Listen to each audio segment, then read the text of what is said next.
ওষুধ যাবার যত ওষুধ যাবার দে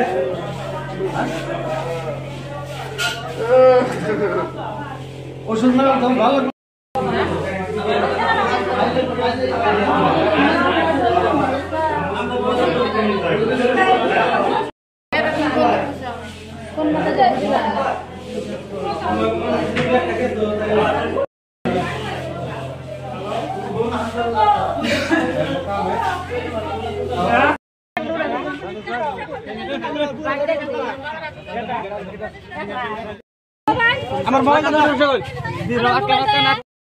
দুজন রোড ট্রাফিক এক্সিডেন্ট পেশেন্ট আমার সঞ্চলি হসপিটালত লৈ আহিছে।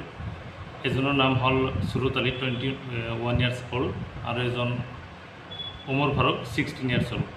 ইয়ারে প্রথমজন পেশেন্ট সুরত আলী তেখেতক আমি মূৰৰ ভিতৰত তেজ জমা হোৱা বুলি ডাউট কৰিছোঁ আৰু উন্নত চিকিৎসাৰ বাবে GMC লৈ প্ৰেৰণ কৰিছোঁ। দুজন ৰোগীক আমি প্ৰাইমাৰী চিকিৎসা সঞ্চলি CHC প্ৰদান কৰিছোঁ।